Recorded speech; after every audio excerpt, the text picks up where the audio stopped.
लोकसभा में नेता विपक्ष राहुल गांधी ने सरकार पर संसद में विपक्ष को बोलने नहीं देने के आरोप लगाए। तो क्या वाकई में विपक्ष को संसद में बोलने के लिए नहीं दिया जाता? न्यूज 18 के मैनेजिंग एडिटर रमेश देवगन की यह खास रिपोर्ट देखिए।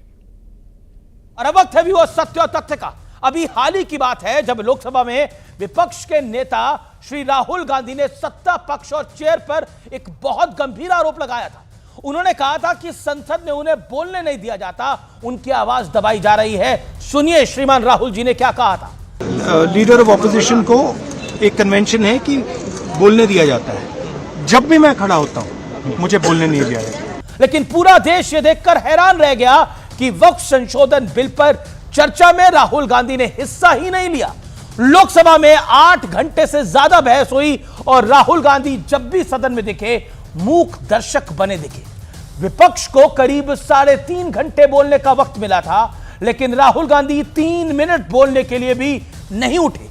खबर है कि राहुल गांधी का कहना था कि उनके पास इस मुद्दे पर तकनीकी जानकारी नहीं है। वो नहीं चाहते थे कि वक्त पर उनकी जुबान से कुछ ऐसा निकले जिससे उनकी और उनकी पार्टी की किरकिरी हो।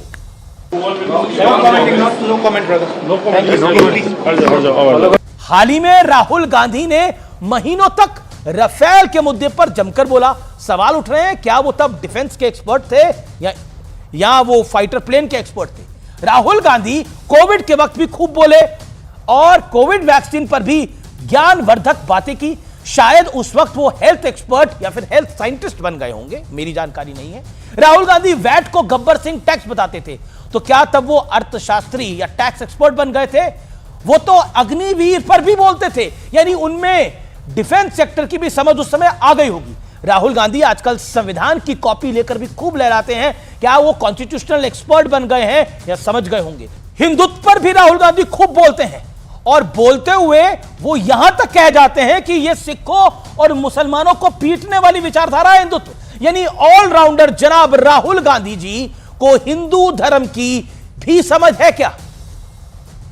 याद कीजिए, लोकसभा में लीडर ऑफ ऑपोजिशन बनने के बाद राहुल गांधी ने सदन में जो पहला अपना भाषण दिया था, उन्होंने शिव जी की तस्वीर दिखाकर डंके की चोट पर जो कहना था वो कहा था। लेकिन वक्फ का मुद्दा आते ही राहुल गांधी सोच में पड़ गए। वो अपनी समझ को क्रॉस चेक कर रहे हैं।